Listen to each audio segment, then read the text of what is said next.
because she blows. Alright. Camera set. White's not your color. What? It is my color. Shows off your ginger whiteness. I don't like my hat being backwards. Me neither. Why? I don't know. Something about the white shirt, hat on backwards. It's not you, man. You gotta have the flat bill, like right here. Okay. You gotta have that disgruntled look on your face. Like I'm gonna beat you up. But I'm gonna smile when I do it. Yeah, I look like my dad. Yep. That's it. Yes. Gotta represent. It's so scary. Hey, welcome back to another episode of Thought Process. Like and subscribe. I'm your host, Shawn Wayne. Joined here with my co-host, Dylan Patrick. You want me to say your last name? You can just say Dylan, I guess. Yeah, Dylan. Dylan works. Joining back with us, it's just me and Dylan. We were supposed to have a guest, the late minute cancellation. They're going to be on next week, but it was very late minute cancellation, so it's just me and Dylan this week. So much fun. He's still getting used to this. It's a bit delayed there on my reaction time. It's a I little was bit trying to think and process what to do there with my hands. thought process. Yes. I thought you might switch to the camera where the seat is vacant, where we've been abandoned by our other guest, who will be here next week. He will be here next week. Hopefully. Hopefully.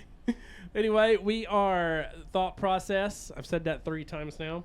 Trying to get it through. Hello, everybody. This is Thought Process. You processed it yet? We're getting there. Thoughts?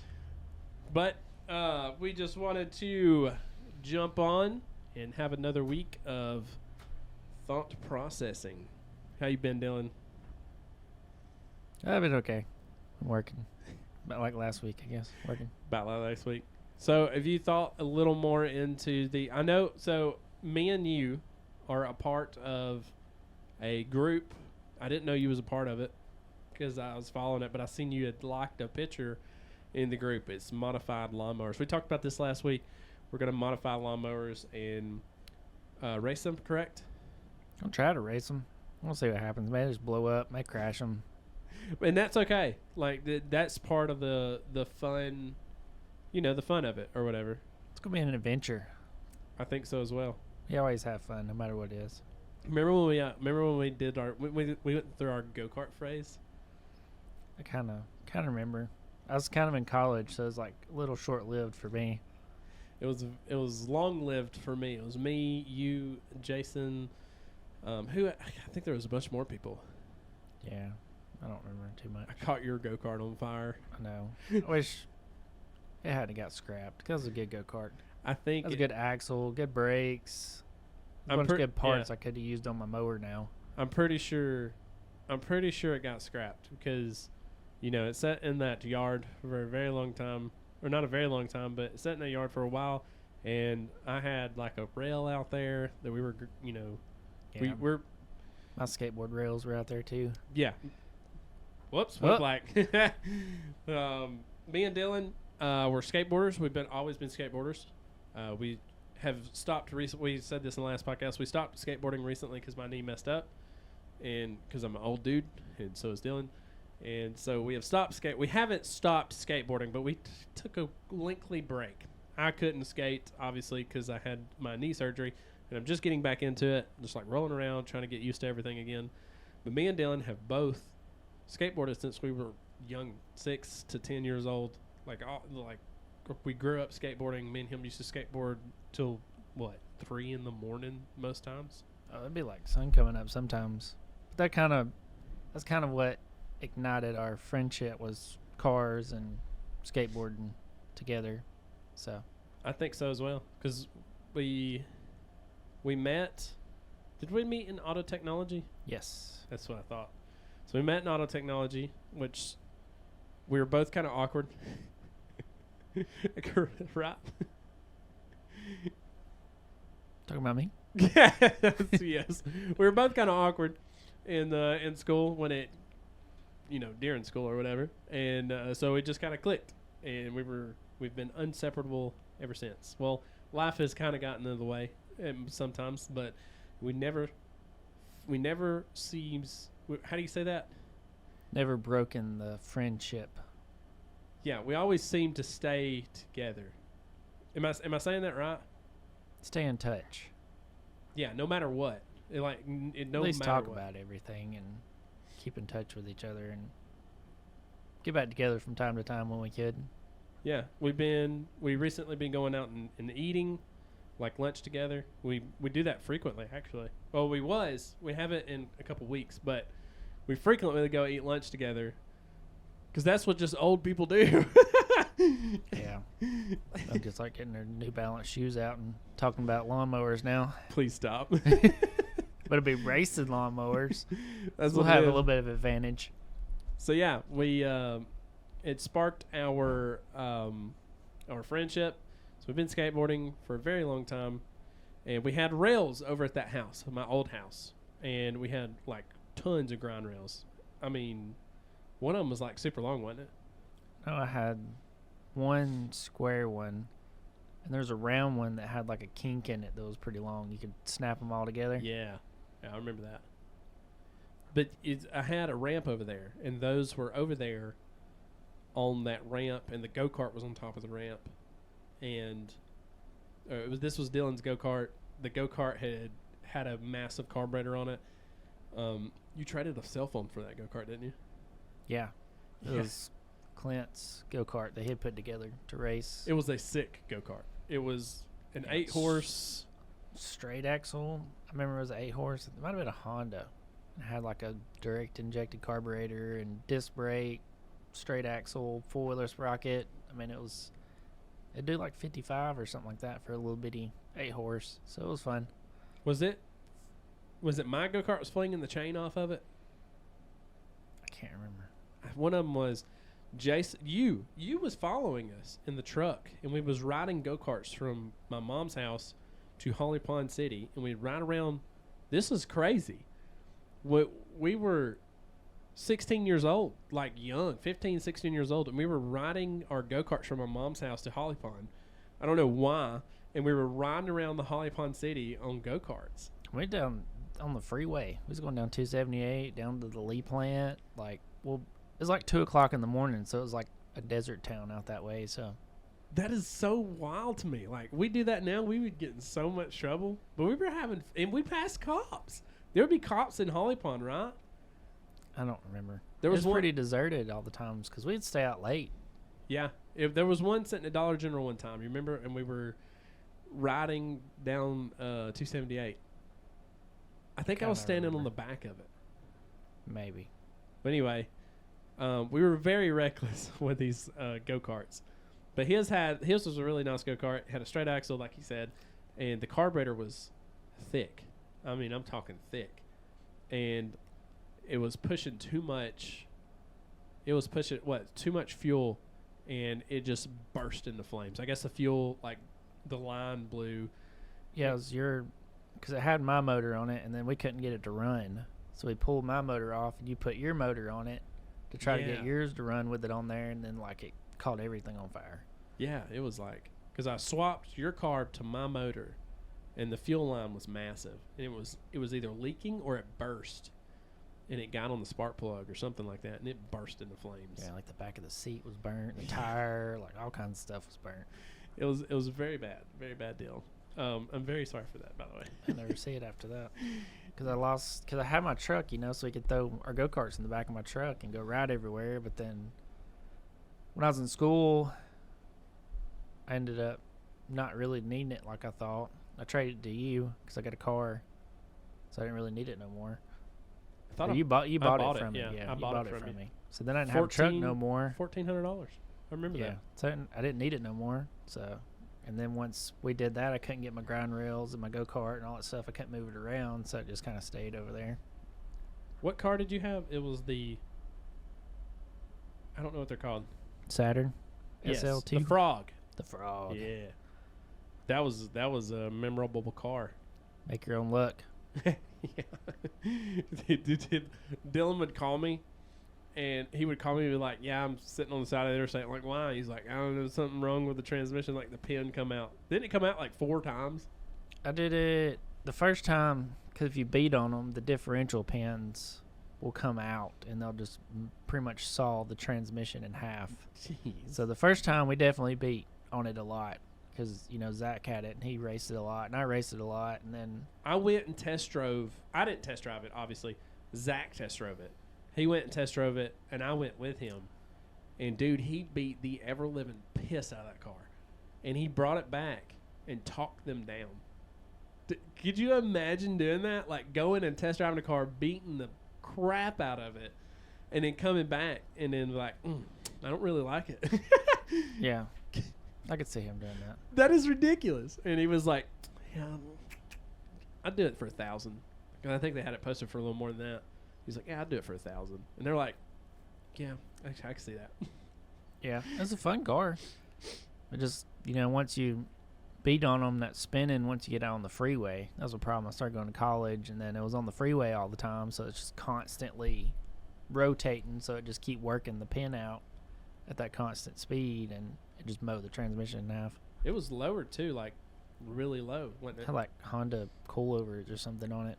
Yeah, it was a good car, though. It was a very good car. I blowed that one apart, then I put a LKQ one in it, and it lasted 6 months. And I took care of it then because I can't afford another transmission. And it blowed apart. And, of course, it's still under warranty. So they sent me another one, and then it held up good after that. Whatever happened to that car? I had it because right when I got into college and I was working at Volkswagen, and then I was going to have to start going to Volkswagen Academy, and the air conditioner quit working. So it was, of course, it's pretty hot.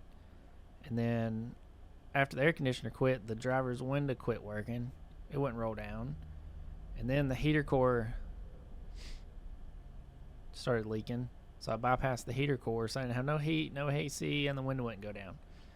And so it was like, I'm about to start Volkswagen school. And Volkswagen, I was too young because I was like right out of school. It was like 2011, 12 after I got done with college. And I wasn't old enough. I think I had to be 21 to be put on their insurance to drive a loaner car to Volkswagen Academy, which was in Atlanta.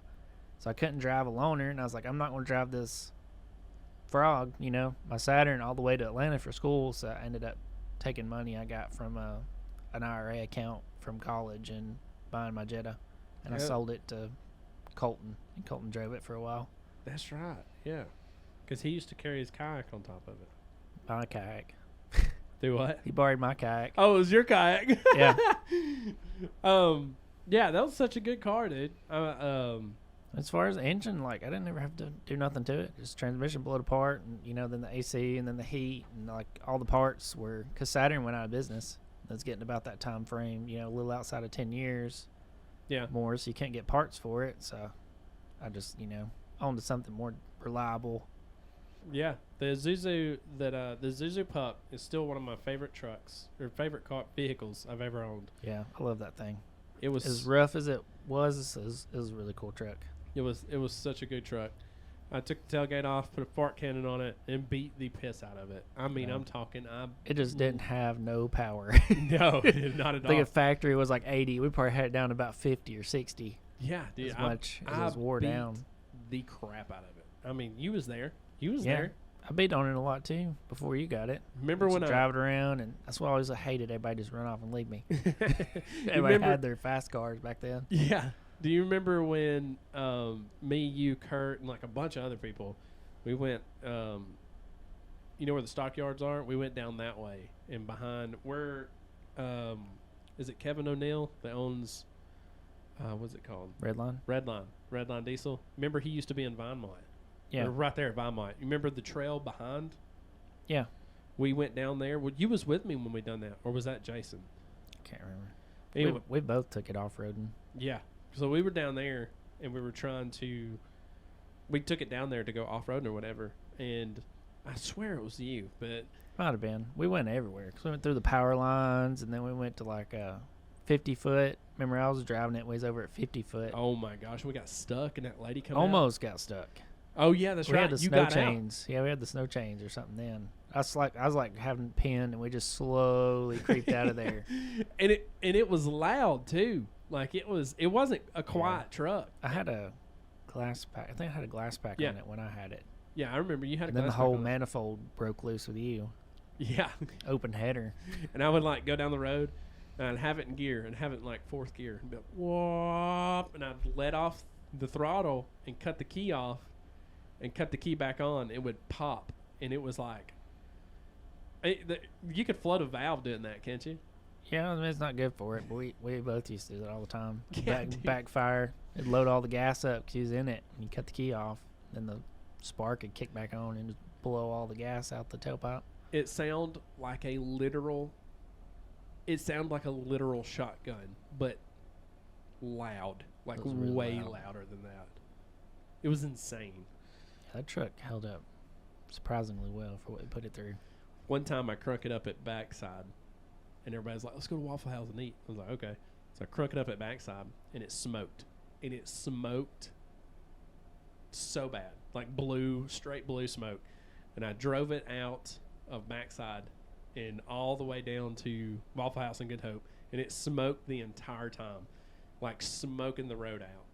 And then I got down, it stopped when I got there and cut it off and like let it sit or whatever. But I don't know what was wrong with it, but it stopped after that. I thought I blew it up because it was like you couldn't see behind you. The smoke was so thick. It's crazy. I don't know what happened to it. But yeah, that was my favorite, one of my favorite vehicles. And like I said, I beat the crap out of it. And then I traded it for like a Blazer. Yeah, and the infamous Blazer that run us off the road all the time. Then you got one. Now there's a story behind this. Me and Dylan, when he had his, what was that car? The Granny Getter. Yeah. The Buick Regal. It's like a 94 or something like that. Yeah, he had a Buick Regal, and we also beat the crap out of that. Yeah, it was pretty rough on it. We were rough on every vehicle we had when we were younger. It was very bad. I'm surprised more didn't break. We were just lucky, I guess. I don't know. Yeah, that one, the Granny Getter did pretty good. Yeah. So we found this field where this house had burnt down, where they tore down or something like that. We thought it was an abandoned field, so we was like always like doing donuts and stuff in it. And then Dylan decides he wants to do reverse donuts in that car. We got stuck. That was so fun. I know, it was like late at night. He was out there just doing reverse donuts and J-turns, and all of a sudden I'm like, I couldn't move nowhere. I just sunk up. The old Granny Getter. Then we had, my BMX bike was in the back. Yeah. And was like, we'll go to your house and get the Isuzu and come back and pull me out. So you hopped on the pegs at the back of the bike, and we come over the hill, and that's where all the chickens were loose because the storm had come through, I guess, and knocked the chicken house. Part of the chicken house stuff was falling off, so there's chickens running everywhere. There was a guy there. There was guys there in the van. They were catching the chickens. Yeah, but they were running everywhere. You remember that? Yeah, like they were I don't know, something happened and they got loose and they were just all over the road and all over the gravel road over there. It was like right on the other side of the hill from where we was doing all that stuff. This is a very important part of the story for what comes later. Yeah, you was on the back pegs of my BMX bike, so it was like riding to your house, and then like that dog started chasing us, and we just like abandoned the bike and started running. No, you abandoned me. You dropped the bike and took off running, and I was like, right. Brother. I couldn't remember. Then we got all to your house, and your tire was flat on the truck. So then we're like, now what? So we called someone else to come get us and pull us out. Who was it? I think it was Kurt. It was Kurt's, we drove. It was Kurt's buddy with the Toyota. Yeah. Ryan Wynn. Yes, it was Ryan Wynn. Kurt was with Ryan, so they come to save us. And like, so we rode back to my car and was sitting there, and like, you know more of the other part of the story. So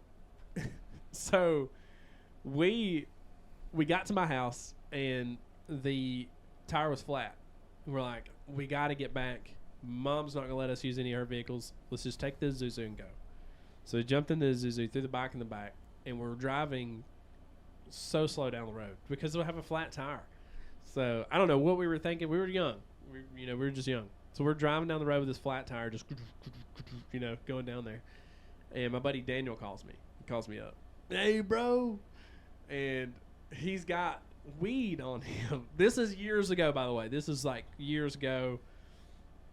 But he's like, I got weed, dude. And I was like, oh, okay. And he was like, I'm going to meet up and show you. I was like, okay, cool. So I said, we're fisting to be at so-and-so at the end of this street. Just meet us there. He's like, okay. So we get to the end of the street, and he comes flying down the road and rips the e-brake. You remember that?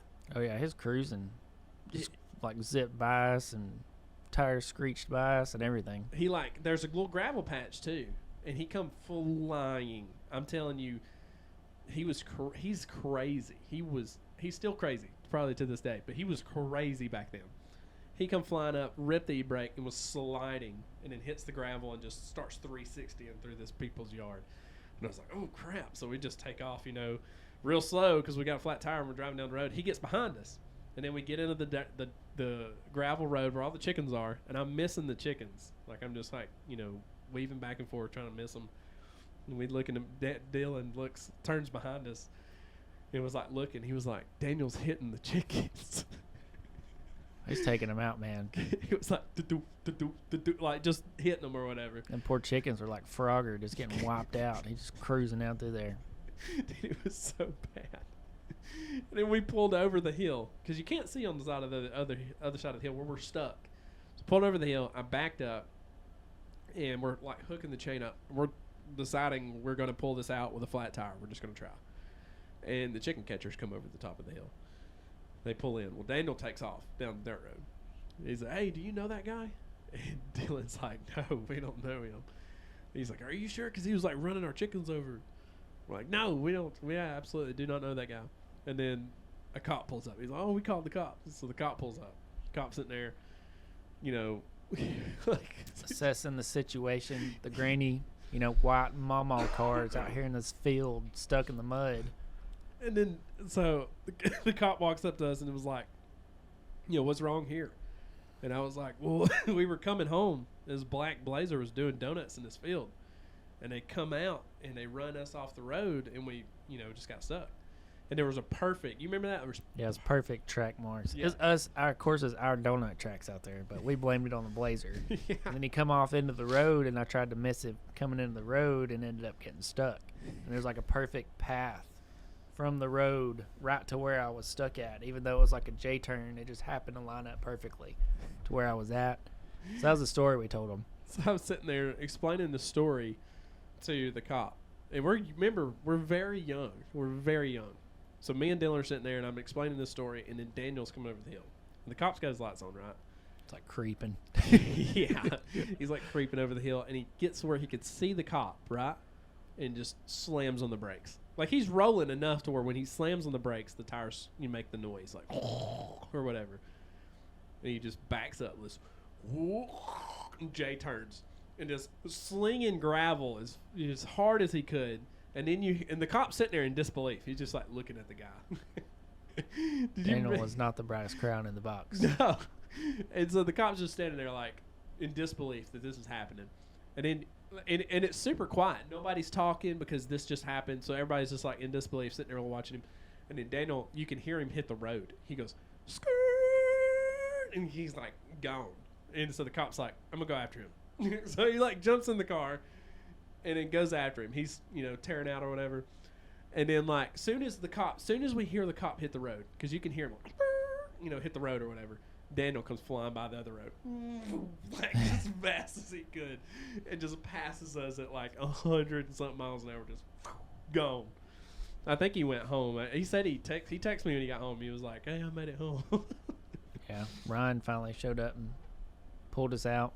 Yeah, they brought a air, what was it? A big like air compressor, like a portable air compressor, and then aired my tire up, pulled us out. We all went Waffle House, and they made me ride in Ryan Wynn's truck, which was super bad because it had a hole in the floor and it was dead of winter, and it was just cold air coming through the floor constantly. It was awful. Yeah, you wasn't as fluffy back then, so you would have been really close. I was very skinny and I was very cold. I didn't have all this insulation. That was where the black Blazer story come from. Then you traded the Isuzu for a black Blazer. So literally like, 2 weeks. Oh man! Yeah, literally 2 weeks later, I traded for a black Blazer, and then the black Blazer, that's a story in itself. I mean, that was It's one of those good old 2.8s that are the worst motor ever made, but then some of them were the best motors ever made. This one was the Evidently, best that was a motor good ever one. made. Yeah.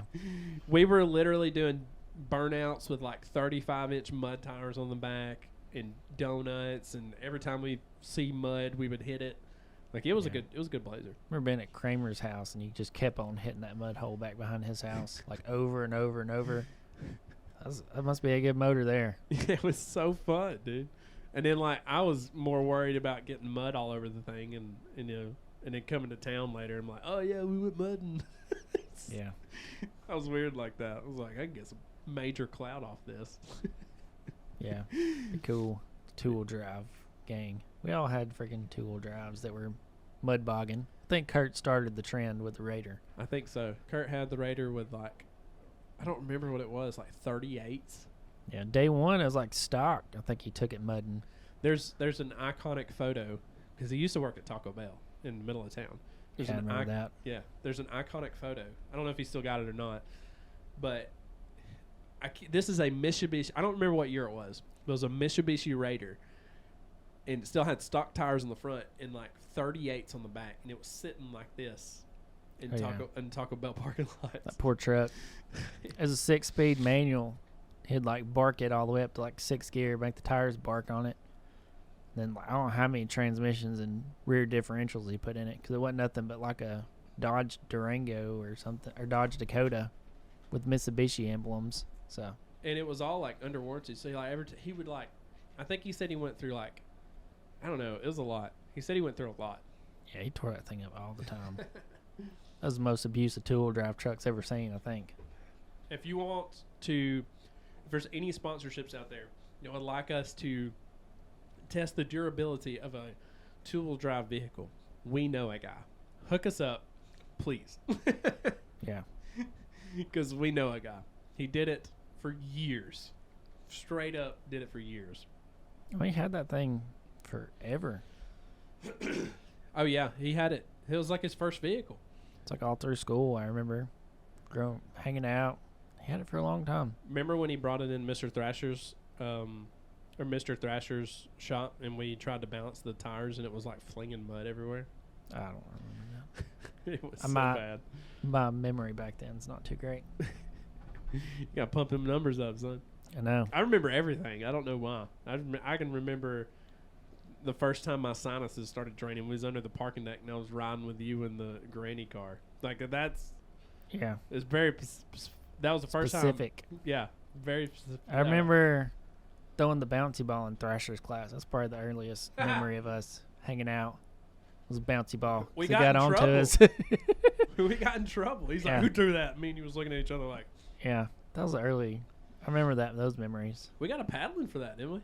I don't remember. I think we did. I got a paddling for the brake drum belt, hitting what's his name with it by accident. He gave me paddling. I was like, I was just playing with it, you know, and I was standing on it and holding it, stretching it, and like flung off and hit him right in the back. And he just like, I looked, and he just happened to be sitting right there staring at me when it happened. I didn't mean to do it, but I was like, I can't say, you know, I guess I got a paddling. So he had that one with like the holes in it and stuff. It was serious it was paddling. It was a rough one. And he had the holes in it he said for aerodynamics. Yeah. So he could swing harder. But yeah, he gave me a paddling. He gave me and you both a paddling for the bouncy ball thing. Because he, like the bouncy ball, like, I don't know, it almost hit him or something like that. Because we were like throwing it. He took us over to Calvert's because I guess there had to be another teacher present when you paddled. Yeah, that was common. That was very common. Yeah, so you didn't, I guess, knock them across the room. That was like that at Vinemont. Louisville Slugger. Yeah. Home run. At Vinemont, I got a paddling for skateboarding down the hallway because we were in the brand new middle school, and they wouldn't even let you like carry your skateboards in, like, so because I used to carry because we would stay after school, and I'd be skateboarding waiting on mom to come get us, and they were like very very that was back when like skateboarding was like a crime, you know what I'm talking about? Yeah. You was there for those days, but I brought my skateboard in, you know, to the school, and they didn't notice because it was on my backpack, and I just walked on in, and my buddy was like, "Dude, you should skate down the hallway." And I was like, "You know what? That's a That's a fantastic idea. I jumped on my board and like kick flipped and like skated down the hallway, and then like every teacher just decided to walk outside to see what all the noise complaint was about or whatever, or noise was about, and they come outside and see me. Bro, I got a paddling and then in school suspension and banned from carrying a skateboard on campus or something like that. Troublemaker. Yeah. I was Skating in the boys' room. I wasn't. I was a troublemaker in school. I mean, I wasn't like, I wasn't like a bully or anything like that. I was just like, I wasn't mean to anybody. I can say that. I was never mean to like, just people. I did slam Scotty's head into a locker one time, but I was really mad about that. I was really mad at that time. It was in high school. And I had real bad trouble in high school, but it was like people were messing with me. Scotty didn't know. Yeah, he bought a dryer, or he tried to buy a dryer from me years ago. Or not years, yeah, it was years ago when I lived on Ann Street in Coleman. We had a dryer for sale. We put it out on the thing. We had a guy coming to get it. Well, he rolled up and like walked up in the yard because the dryer was on the porch. Like, because we was waiting on the guy to get there to buy the dryer. Well, he walked up. He was like, "Hey, man, I was going to see if I get that dryer from you." And I thought he was the guy buying the dryer. So I was like, "Oh, yeah." He was like, is you Shawn? You know how they are when they, like, find you again or whatever? Start having flashbacks. Yeah. You Shawn. he was like, "You Shawn?" And I was like, "Yeah, I'm Shawn Glenn or whatever." And he was like, "Man, you got another thought in school one time." And I was like, "Oh, yeah, I'm so sorry. I'm a changed guy. I don't know what to tell you." And he was like, "No, man, it's good to see you. I haven't seen you in years. You're doing good." And I was like, "You changed my life." I was like, "Thank you. So sorry." I was like, what did you want?" He was like, "I want to buy the dryer." I was like, "Oh, okay. Yeah, we got, I thought he was the one buying it." And I was like, "Yeah, my girlfriend was the one that, you're talking to. Just back a truck up, we'll load it up or whatever." He's like, "Oh, I gotta go get my truck." I was like, "Okay." So he like walked off, which I thought was kind of weird. He walked away. And then the guy pulled up to get the dryer. So we sold the dryer to the guy, and he put it in the back of his truck and took off. And then that guy come back with the truck. And he was like, "Hey, man, I was going to pick the dryer up." And I was like, "You wasn't the one we were actually talking to, and that's why it was on the porch?" He was like, and then it was like, he was mad at me. Yeah. Instant regret. Yeah. I don't forgive you. I was like, "Oh, gosh, I don't know what to do here." You're back to number one on his list. I popped his head with a locker when he was in school, and then years later, I sold a dryer out from under him. My clothes have been wet ever since. It's all your fault. Yeah. So yeah, I was. I wasn't like a terrible person in school. I was. That was good. I mean, you get. I don't know. I don't know how to describe it. We didn't really try to find trouble or stuff. Sometimes it would find you, but you just kind of stand up for yourself. But that was about the extent of it. You never get it really that's exactly physical with anybody. Except for I whooped a kid's butt in school. Is this a second? Do what? Is this the second altercation from school? Yeah. I had many altercations in school. I didn't like. I was a good kid. I was the one. I was kind. Just hit that one guy with the locker. Then we're on to this fight. I was a good kid. I was never messing with anybody. Everybody always messed with me. Like that guy, actually, he messed with my girlfriend. That's what it was. And I'm a POS. I will admit it. Because he messed with my girlfriend, and I acted like I was his friend. And I said, "Hey, man, come here and look at this." And I had the middle locker. Like the locker in the middle, because there was top, middle, and bottom. I was like, "Hey, man, can you check this out for me?" And this is not my fault. He fell for it. Fell into my ginger trap. He really did. So I said, "Hey, can you look at this real quick?" And he like stuck his head in the locker, and I took both hands and I slammed. It like caught his like jawline, and he hit the ground. He's He hurt. It had to have hurt because I took both hands. And Did you get in trouble? Yeah, I got in trouble. You shouldn't have got in trouble for that. Yeah, I got in bad trouble for that. I got ISS.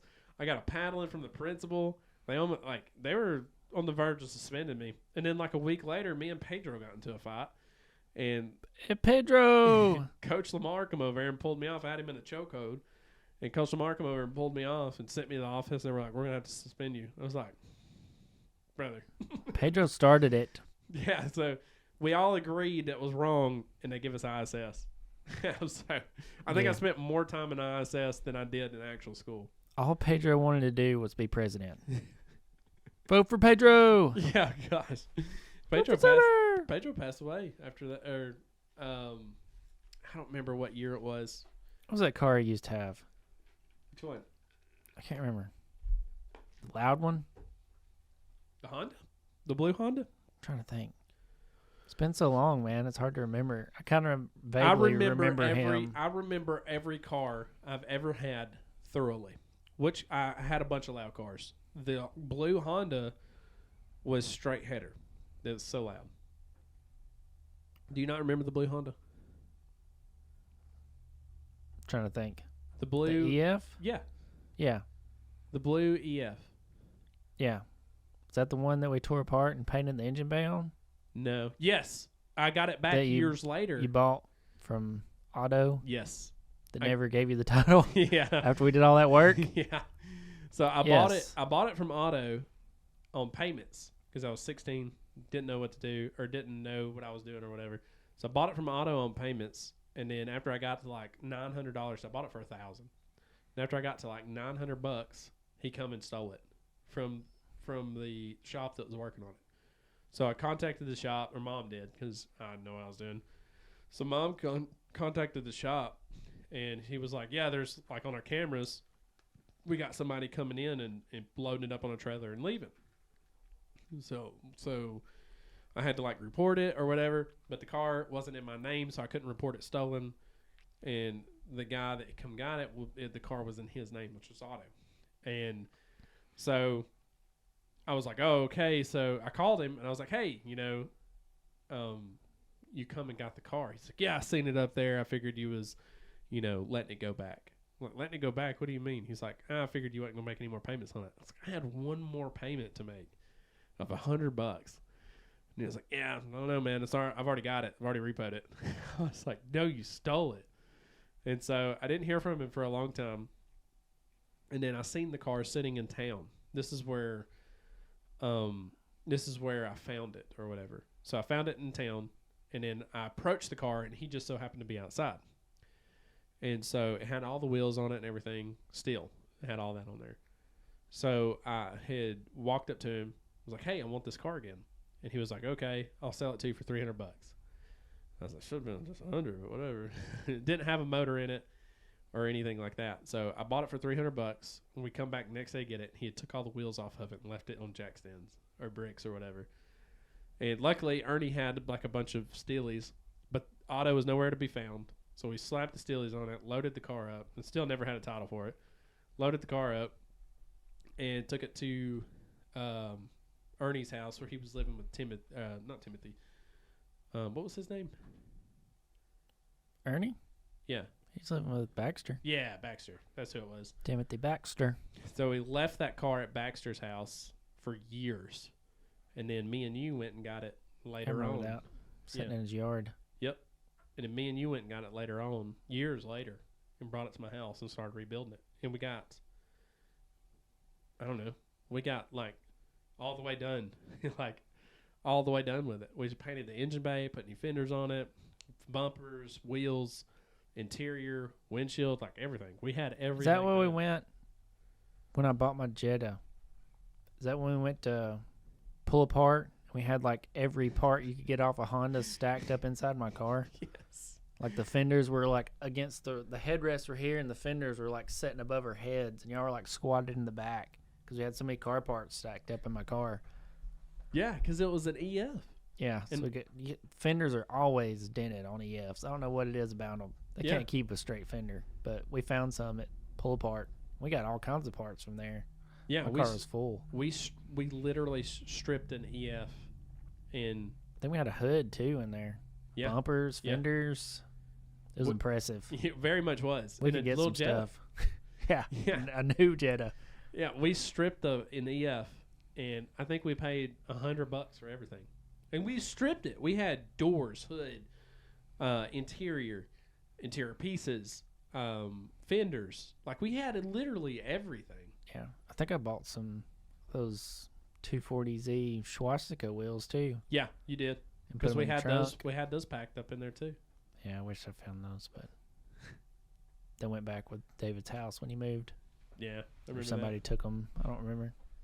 But yeah, we got that car, and then I had it in my yard, and then he like contacted me because I was like trying to get the title, and I guess it pinged it, and somehow like he found out that I was trying to get the title. It's probably word of mouth. I probably told one of my friends, and one of my friends that knew a friend, and knew a friend, and knew a friend, and knew him. Like, he found out that I was trying to get the title for it. And then he contacted me and said, hey, I reported it stolen. So I was a butthole back then. So I just paid a company to come, and they paid me more than I paid. They paid me like $400 for the car. And then they come and like got the car. And I don't know if they crushed it or whatever. I know where it's at. It's sitting in a junkyard right now. I know where it's at. But yeah, I stripped the car. And then they come and paid me $400 for it, and they picked the car up and took it to the junkyard. So I don't know if he really reported it stolen or not, but that was like, it's like that turbo. I got that turbo from him. Gave him $100 for it, and like never got the turbo. He still, I don't want to say, I don't want to put bad karma on people, but it was a bad move on his end. It was a bad move. And I believe he's still making bad moves to this day. Otto, if you're out there, Otto, listen to this. I forgive you. Do better, Otto. If I was Dylan, I'd still want my turbo. I mean, I was upset about it because, I mean, like, everybody wants turbo back then. There wasn't that many turbo stuff around. And, like, oh, I got a turbo for $100. No, never saw it. Never heard from him. Remember when I bought Chalked it up. I don't know how many times I've lost stuff for being a nice guy, man. They don't get you far, especially with dealing with stuff like that. I remember you lost a set of wheels like that, too. Yeah, I lost a set of wheels, a turbo, my kayak. I think the kayak is still at Colton's parents' house. Last time I talked to him, which is many years ago, he said it was at his parents' house. And then, who was it? Arturo borrowed a kayak that disappeared. Tools, random stuff.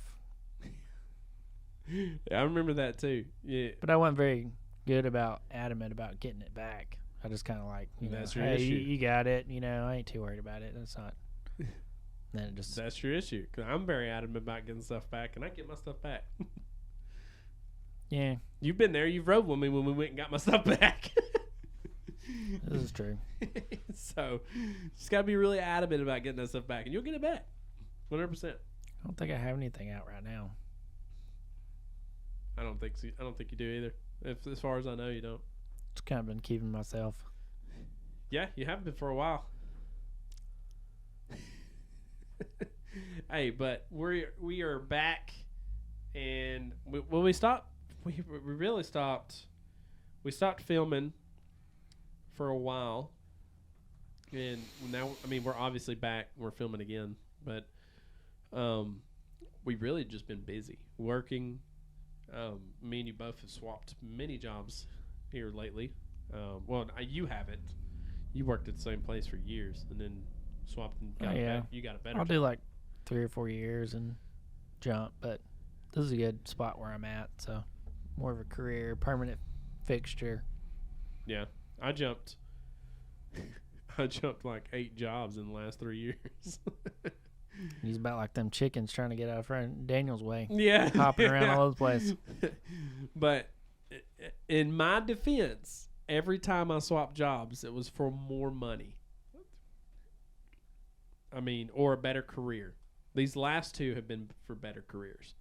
So every time I went to like one of those automotive jobs, I was jumping for better money or more money, and plant jobs too. So I was trying to get more money working for plants or whatever, because plants would offer you more money.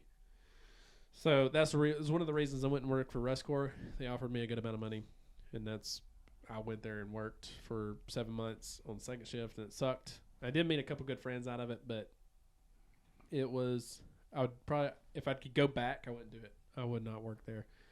It did not benefit me in any way except for just a little more money in my pocket. That was it. There's no learning curve to it. There wasn't no moving up in the opportunity. The people that are there are still in the same position there. They're not moved up, and you only top out at like so much money. So, yeah, I mean, there was just no. If I could go back, I wouldn't do it again, 100%.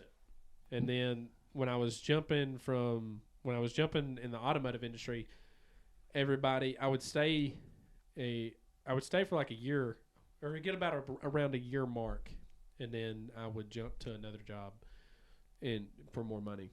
And I was moving up and up and up. And then finally I moved up. I was getting tired of the automotive industry, and I think I was working with you.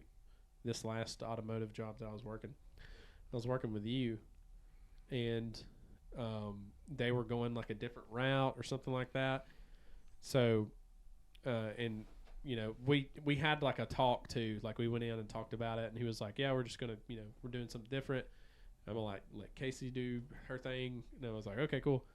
So, he gave me a bunch of time to figure everything out. So that's when I decided I wanted to swap careers, and so I went into the production. And I've talked about this a bunch on my YouTube channel. Went into the production side of it and started working at Baker's, and then up to my career when I went to backstage, and then got injured, and then my career took off now with the job that I'm at now. I'm in like a full production like swing. You pulled up today and we were filming a commercial outside, so if that tells you anything. Yep. So.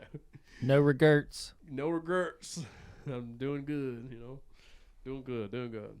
Yeah, we were filming a commercial out here. That's all, like, we film commercials like crazy here. It's insane. Gonna be like the Yellowwood Man. Got that right, baby. Or what was that other one that we used to see all the time? Goldberg. Oh, yeah. That was another very consistent one. Which one was it that gets stuck in your head? Is that what I got my money, I need it now, or something like that? Oh, that's a different one. That's a different one. Interesting. Those are very interesting. The times to grow up and have those stuck in your head. You need to start doing that. Just have like a consistent catchphrase that you put into every video that gets stuck in your head. I wonder what mine is. For you or for your work? For me as an individual. Would it be like, welcome back? No, that's not it. It would be Shawn Sewer Service. You dump it, we pump it. I've been saying that for years. Yep. I don't even know where that came from. I'll just answer the phone. It's like, Shawn Sewer Service, you dump it, we pump it. I don't know. I made that meme with you when you lived in my house. I was so mad at you. Plunged in the toilet that one time. I was so mad at you. Get an advertisement picture. I was so mad at you for that. It was perfect. So mad. I could probably find it somewhere. Don't. I go back there and look. Absolutely not. We could clip it. I'll hack your Facebook and delete it. Add it in the comment section. No. Speaking of that, you took a massive, this is years back. This is years ago. And you took a massive dump. An unbelievable rope dump. It was insane. And you took a picture of it and put it on my Facebook because you had my phone. Oh, yeah, I remember that. That was great. Dude, that was crazy. That was like something you would Google. But like back then, we didn't have Google. You know what I mean? Yeah. Back in that's when you could like had the text message chain and you could like send it to your MySpace and your Facebook and like Instagram or something was like a text message. You could send a text message and it would make a post on all three accounts. Yeah, I used to do. So you wouldn't use your data back then because data was like by the megabits. So yeah, it was awful. Like you were paying. It was awful. Yeah. Then it always had your little signature at the bottom from your text messages would always be on your post. Yeah, if you go back to my like early days on Facebook, you can see like I'm Superman or something. You remember that? Yeah, we used to have like the relationships we were with. Yeah. Have the initials and stuff. So I got back on MySpace. I'm like, man, I need to just wipe all this out. The MySpace servers went down like 3 or 4 years ago. It wiped them all them out. There's like not exist anymore. Yep. I got on there because I used to have my MySpace. I still have my MySpace. I can still log in to this day. Yeah, I had it, but it's been so long. It's probably been 5 years ago that I got on it. Yeah. I can still log into mine to this day. And but had music. I remember the music. Yeah. They'd always play a theme song or something when you got on their account. Yeah. They tried to mimic Facebook in a way and trying to create it like, because Facebook bought them. Yeah. And so they tried to mimic Facebook to, I guess, promote Facebook a little more. But, yeah, I still have my MySpace up until I still have it to this day. But no pictures are on there because all the servers went down back in 2013 or something like that. Yeah. And so there's no memory loss. Yeah, everything's gone. I had a lot of pictures on there. All my pictures of my old cars are on there. Luckily, I printed them off and have a bunch of them on there. I don't remember what all I had on there last time I looked. I looked through some of it, and a bunch of it was like Facebook and MySpace. But yeah, you can like on my old Facebook posts from like 2009, because that's when we like started Facebook, or it was when I started Facebook. Yeah. What if we could find that dump? That was a good one. I think it's still on there actually. I think so, 100%. Took a picture and got it on your phone. Sent it, text it to your phone, and then got your phone and then posted it. It was so gross. So secretive. It was so gross. It was great. It was like the ultimate troll. Dude. And people were like, "Why is this on here?" Getting I remember the comments. It was like one of my first posts. It was like one of my first like negative comment. You know what I mean? Like there was like negative comments in it. They were like, "Why am I seeing this on my Facebook? This is disgusting." Because it was like a rope and it was thick. I can't remember. It's a Dyson. Dude, I was like, how did that happen? You gotta save up for a while, man. Yeah, you've been sleeping in your car, ain't been on poop nowhere. It's so gross. Let's see if we can find it. Dude, no. So you can share it with everybody again. No. Shawn's post. Yeah, but I remember the days where you could just text a status yeah, update. But like then it was stupid, like eating at McDonald's or something like that. That was our post. Like that would be the event of the day. Nobody ever liked it or nothing, but it was like you felt cool to post a status online. There's like this chain of posts that I did. It's still on Facebook because I thought it was funny. But there's like this post I did. I was like going mudding, and I was in the Isuzu, and I was going to the hills over here in Holly Pond. Yeah, power lines. Yeah, the power lines. And I was like going mudding. And then there's like a picture of me like standing on the back of it, and I had black hair, like emo looking, and I was like, you was a crazy emo man. Black hair, blonde eyebrows, red beard. That was a wild combination. Hey, I pulled it off. Says who?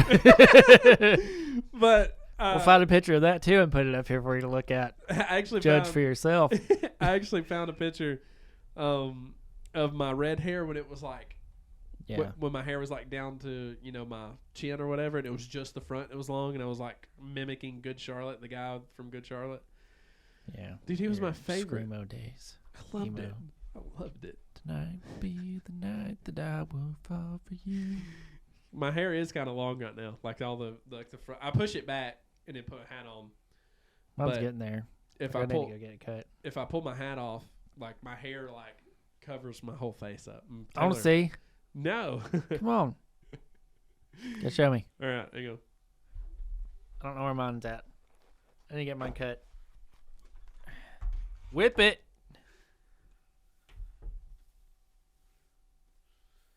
Oh, mine's about that long. I think I got you beat. See, I'm getting all emo. What's yours? Yeah. I'll be the judge here. Mine's down to my lips. Put it in my mouth. You put yours in your mouth? I don't think so. Look at us. We're so emo. Retarded. Man. The emo never leaves us, you know? No.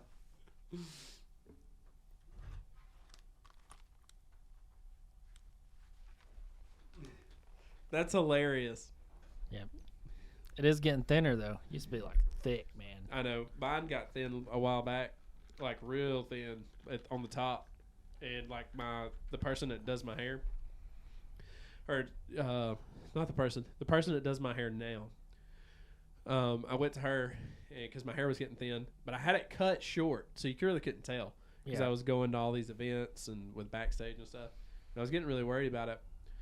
And actually, a friend that I won't say, I won't call him out, but me and him were talking, and I had super long hair, like in the front, and I was pulling it back and putting it in a bun because I was afraid I was like going bald up here.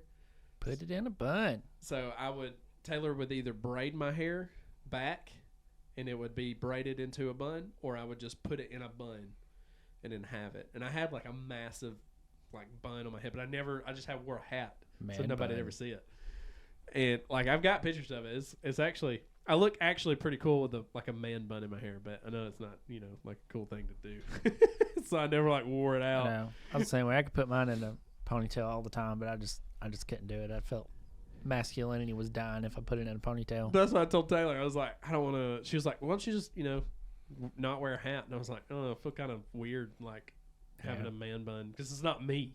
I think mine's just thinning out from wearing a hat all the time. Oh yeah, that's how mine was. Then I've seen some, those conspiracy theory videos about using Head and Shoulders shampoo. Yeah, I was the too. dandruff stuff.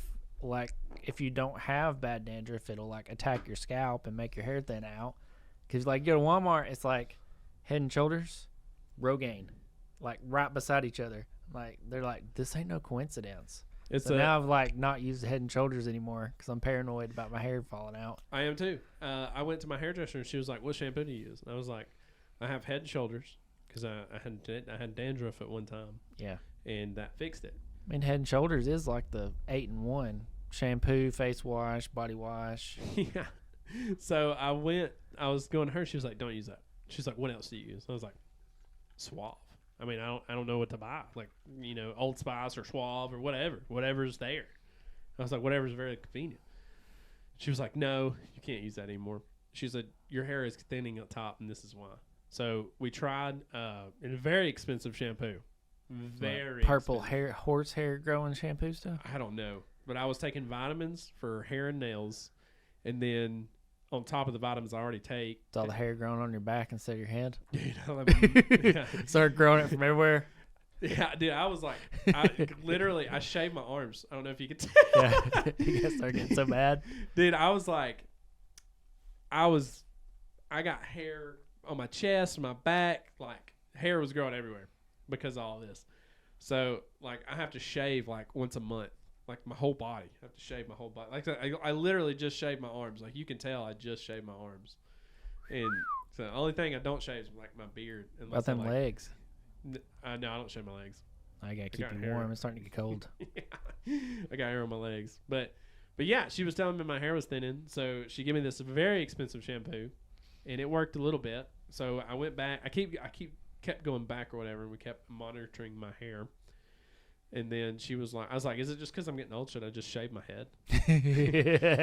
She was like, no. Can't see you bald. Like, and I was like, she's a hairdresser. She just doesn't want me to come back and, and get haircuts. Like, she wants me to come back and get haircuts. So she's like, keeping me from shaving my head. Yeah. I was like, I'll just shave my head. I was like, I did the filter. As long as I got a beard, I'm fine. I'll look fine. Just Stone Cold Steve Austin it. Yeah. So she was like, no. Just. I promise this will work. So she gave me these Bosley pills. And so I started taking those, and like my hair has grown back. Between the combination of the shampoo and the Bosley pills, my hair is like thick again. Like my whole. Did you try the Rogaine? No, I never tried Rogaine. Me neither. I say you can get it like from Walmart. That's the only reason I thought about trying it, just to help thicken mine back up. Yeah. Well, I tried that and then the Bosley, and it worked. Like, and that's all. Like when I did that, it worked, so I didn't have to try anything else. Yeah, we're looking at the hymns. They got all kinds of stuff like that. Yeah, topicals and vitamins. I see ads all the time for them. I know they push advertisement hard. Yeah. So, my hair got thick again, which you can see is thick again and looks good still. So that's good. I didn't have to shave it, but I was literally on the verge of shaving my head. Like I was gonna do it. As long as I kept a beard, I was fine. I know. That was me sad if I couldn't run my fingers through your hair anymore. You know, everybody here gets weirded out when I say stuff like that. But we've always done that. No, we're the original homo bros. We were the original homo bros. Keep it real, but then like, of course, today's world we live in, everybody's got to take it seriously now. There's so many around, and it's like, I mean, we just had fun with it, but. Everybody thought we was for real, though. This video gets back. They thought we were serious. Yeah, everybody thought we was like gonna be partners. I don't think we get backlash. I mean, we wasn't making fun of. Yeah, we wasn't people. Making fun we were just like acting like we were, really close. Everybody thought we were like, gay. like right to the very verge of being in a relationship. We get that close, But we were like hanging out 20. Like you were able to graduate. You graduated early, right? No. You didn't? I thought you did. No. I had advanced diplomas. That's what it was. But it wasn't like I didn't get it out early. Well, I quit school in 2009. Or 2008. So, like, we had nothing to do. It was like us 24/7. We were literally 24/7 on the go with friends. $20 from your mom and a dream. 100%. It was literally that. It was every single night, dude. We were going. Hot Pockets and Sweet Heat barbecue chips and salsa, because Tim would always eat all the regular nacho chips, so we'd have nothing to dip with the salsa. But there was always Sweet Heat chips around. I don't know how that happened. I've like grown to love that though. I still will go get Sweet Heat chips and some of that S&S salsa and like dip it and eat it. Yeah, so dude, that's what excited Taylor about moving back out to Holly Pond, is she could shop at S&S like Mom used to do and just get everything that Mom used to get. You remember those tubs of donuts Mom used to keep? Yeah, we get those. All I remember is the burning my mouth on the pizza rolls.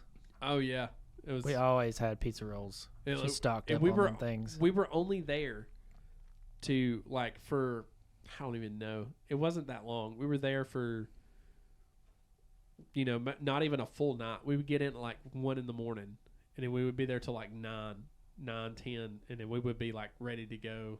Like meet up with people in town, get ready to start the day. Yeah, and then Mom, she would give us like, I don't know, 20.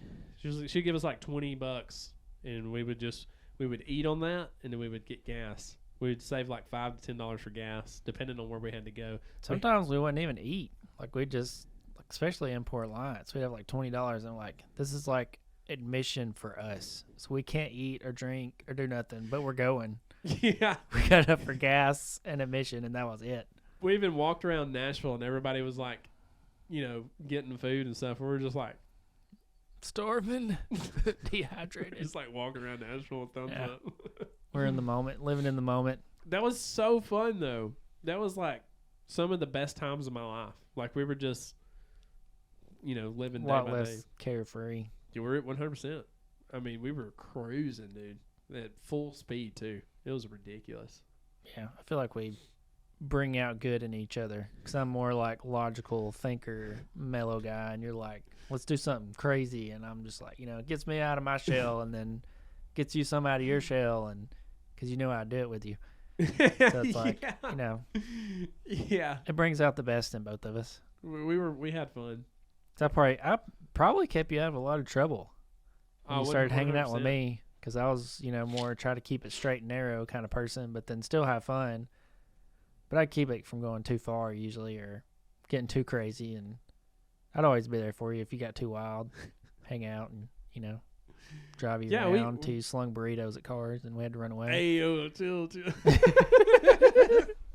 Those people's probably still looking for us.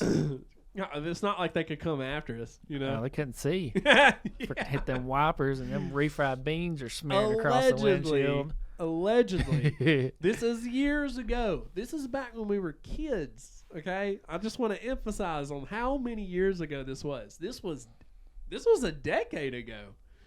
Okay? I just want to start off this story like that. Allegedly, I was hanging out of an Isuzu pup with a half-eaten 5-layer burrito with no sour cream. What we just ate. I just brought you. And it was a half-eaten burrito, and I was hanging out the window of an Isuzu pup going down Duck River Road. And I flung that thing and hit a van's windshield. I didn't know what you was doing. You're like, hey, watch this. And all of a sudden, it's like, boom. I don't know what that was. And there's just like stuff flying all behind my rearview mirror. You chunked it like over the top of the truck and like right to the windshield. I was like, we just cut off a back road once we got up the hill. And then we was like talking about it the rest of the night. Like, can you imagine what this person's thinking? Driving down the road, and all of a sudden this thing just splats all over the windshield, and then they hit the wipers, and it's like refried beans smearing everywhere. Like, trying to figure out what's going on. Apparently we didn't kill somebody. That was a bad spot, too. It could run off into the river. They stopped immediately. Yeah. God, I'd be scared. Dude, we're in a Isuzu pup. And at this time, Dylan owns the Isuzu. He's taking real good care of it. It's not like we could get away either because it was so slow. Dylan said, like it was going to go any faster. It was up the hill, too, so it was really struggling. We were doing 30. Dylan downshifts like we're Fast and Furious over here. Fast and Furious, just not fast. Dude. Oh, my goodness. Me and Wyatt were talking about that the other night. He was like, dude, you're such an idiot. And I was like, why? He's like, dude, I'll just think back to, because we were talking to Corey. And me and Corey, he was like, y'all done some crazy stuff. And I was like, I mean, I don't think we've done anything too crazy. And Wyatt was like, you threw a burrito at a windshield of a car multiple times. Yeah. To bring that up. I was like, dude, stop talking about that. I'm a changed man. Past life. I was telling her, I said, Corey is the host of Yoder's Talk. And shout out Corey. Shout out Corey. He's a good dude. We were talking about him. We were talking about the times that we had, and we told Corey about that. And Corey was like, you guys are stupid. Why would you do that? I was like, I don't know. We were just, it was in the moment. We were just having fun, like cruising around and throwing tacos at people. What are you doing? That was like checking on my kids. Oh, I got you. She texts me. That was I don't know. You didn't keep me out of that one. That was fun though. Allegedly, again, this is all allegedly. This can't be proven. I know he's do all kinds of crazy stuff. That one time was. What was it? We was driving and cut off the lights. I remember cutting off the lights of my truck because you cut off your lights and I didn't know where you went, and my lights were off. Oh yeah, I remember this. I turned in by where the jet pet place was and ran through the ditch and like totally it was deep, like way off in the ditch. I couldn't see where I was going, and I was trying to like find you through the dark, and then we pulled up to like that little intersection. And then there's this other truck sitting there to come across the intersection. There's a cop behind them. I was like, oh, man, I got to turn my lights on. So I turned my lights on and then stopped. And this truck come over in front of me and, like, just drove up through the ditch, through somebody's yard. And, like, then the cops took off after them. And I'm like, I don't know what's going on. I turned my lights off, hit the ditch. There's a cop lights. They're just driving through the yard. So from my perspective. And you was, like, behind the cop, I think. Yeah. Because you went to a different road than I did. So from my perspective, I was behind Dylan, and we're hauling butt. Like I cannot emphasize that enough. I mean, the Isuzu wouldn't go that fast. Yeah, I mean the Isuzu, fast as it would go. The fastest the Isuzu would go, and then Dylan was in the Saturn, so he was like rocking and rolling. And so I cut my headlights off, and then Dylan cut his off, and Dylan downshifted and took off. So I downshifted and tried to take off. And I was like, I know Holly Pine. I'm gonna take a shortcut. So headlights, I know the roads. So headlights off, I beam left. Choom, gone. Flip my headlights on. And I'm going to beat Dylan to the house. That's what I think Dylan's going to do. So take a right and this right goes to where Dylan's talking about, where the crossroads are. I come flying up on this cop. I'm talking slamming on the brakes. I'm sliding up to this cop, and I'm about to rear end him. And like, I don't know what the cop thought. If I was just like, he didn't know what to think, because like he's driving like 20 miles an hour. I was driving like 80, and I come rolling up on him like that, slammed on the brakes. I'm sliding, like front end's digging down, like pulling up to him. So we're like cruising at like 30, and it's like he's like looking for somebody. And we get up to the stop sign, and then Dylan's coming down the road, and there's a car in front of us. And Dylan's coming down the road and flips the lights on. He's like almost there. So flips the lights on, zooms by, and then like the car in front of us just drives off into the ditch. There's like not a road or nothing there. He's just, I remember seeing him just slowly creeping and then just go right across the road, through the ditch, up into somebody's yard, just crawling. It was the most ridiculous thing we've ever seen, because he just drove off, and then the cop like chased him. He just like took off the ditch and chased him with his lights on, and then I just took a left and followed Dylan home. Like that was a wild time. That was crazy. Had a bunch of wild times. Yeah. We'll have to save more for next time. Oh yeah. You got to keep watching. Yeah. But yeah, that was we had loads of good times. Anyway, we were talking to Corey the other night and talking about all that, and he was like, he said, I had a crazy, childhood, but you guys had a crazy childhood. It was like all of us, like our whole group. We might have been the wildest out of the group. I think we were the wildest. Like Kurt was pretty wild. He'd flip some stuff, and he was good at flipping stuff. He was good at flipping cars. I mean, he would just like flip four-wheelers and trucks and just flip stuff over for fun. We were mud bogging, and we were pretty wild. Dylan was like wild, but he was like a tame wild, and then I was like wild, and like Dylan said, he like honed me in, because if Dylan probably hadn't have been there, I'd probably been a little wilder than I was, honestly. Yeah, I think so. Especially when the ladies were around. A real wild man. What do you mean? You'll be canceled walking in the front door of the house and Taylor sees things. Don't watch this, Taylor. Yeah. But yeah, we had a wild time. We had a different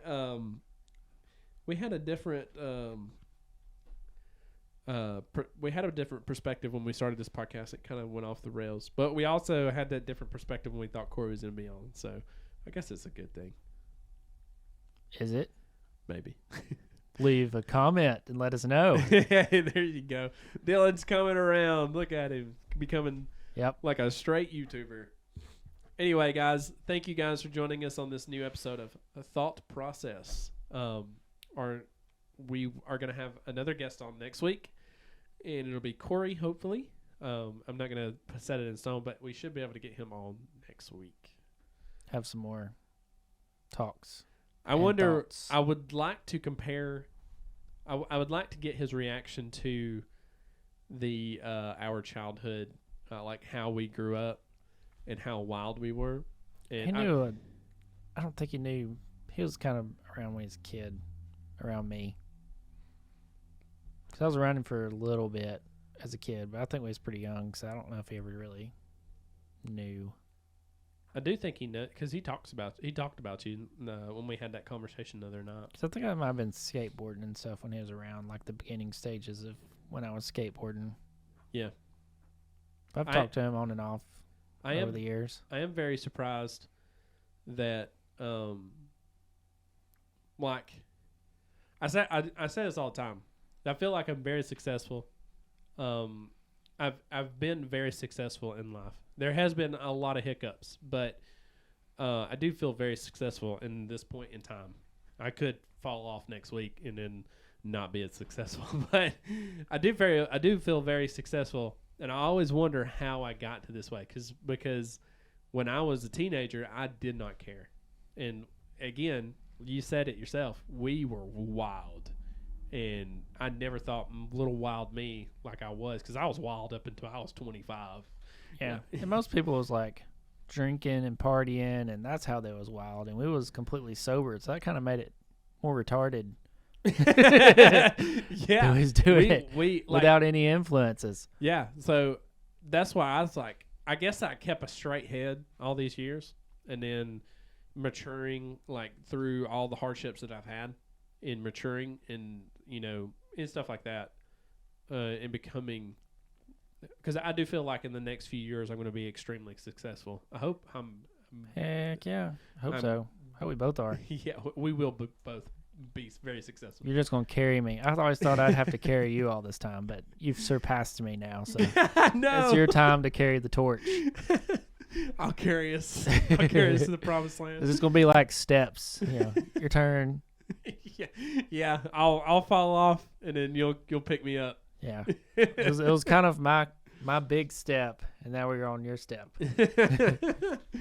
But I do feel like in the next few years, hopefully, I'll be super successful. Yeah, I like want that to be a goal. That's like a goal of mine. And a fuller head of hair. There you go. And a beard. But I want to be super successful, and I think, just looking back on, I know it sounds weird, but just looking back on my, you know, I don't know what you call it, my timeline, I guess, and seeing my timeline, I have been like through the hardships and stuff like that. I've kept a level head, and really I found a solution to every problem, mostly every problem that I've ever had. And that's where I say that I'm successful in it, because a lot of people I know didn't make it. Like, not make it like they're gone, but like I have a few best friends that are going down a really bad path, you know. And you've done it all pretty much by yourself. Yeah. I mean, because your situation with not having much help. I'm proud of you, because when you've had it rough and not having anybody to fall back on to help you, you've just had to figure it out on your own. And I think that's kind of made you a lot stronger and more resilient than most people, because most people can go back and, you know, they have like family members and stuff they can fall back on that'll help them. And sometimes that is just enabling somebody, you know, if you keep going back to this person and they're just enabling you to keep taking a bad path. So like sometimes you just got to fall before you can get up and go. Yeah. I'm proud of you. I mean, you've had to work hard, and you've had it hard. I mean, we've all had it hard, but, you know, I'm proud of you if nobody else is. I'm here. But yeah, that's what I kind of, you know, you said it right. You know, I never really had anybody to fall back on. And then it has been, you know, it's been a struggle. And I feel like the level head that I've had and to make it through that and overcome those obstacles, I'm successful in that way. And then getting like to the point like where I am now, this has probably been the best 2 years I've ever had in my entire life. Financially for sure. This has been the best 2 years of my life. And it's a good headspace, good workspace. I mean, it's all around good. Yeah, 100%. And but yeah, I do plan, like, my goal is to be extremely successful in the next few years. And I don't care if that's in business. I don't care if that's in, you know, media or YouTube. Modeling. Just whatever comes out of it. I may get cancer. Lawnmower racing. You never know. I might get cancer next year and die. There's no telling. But my goal in life is to, you know, my goal in the next few years is to be extremely successful and set, you know, my family up for success. And then, you know, hopefully, you know, whatever comes after that is, you know, like, you know, friends and stuff like that. I want to run a business out of this stuff here, like this media stuff, this YouTube stuff. I want to be this shed. Yeah, imagine. I want to have your own shed. Yeah, I want to have the Shawn shed like this, and then have my friends come in and then have a percentage in this, and then you know, and they be successful with me and stuff like that. Which I've always said that. I've always told you that. It'd be like Mr. Beast. That would be sick. I don't think I'd ever be Mr. Beast, but that would be sick to be like on that kind of level. But if I could just have a percentage of that level, you know what I mean? Yeah. If I could just have a little bit.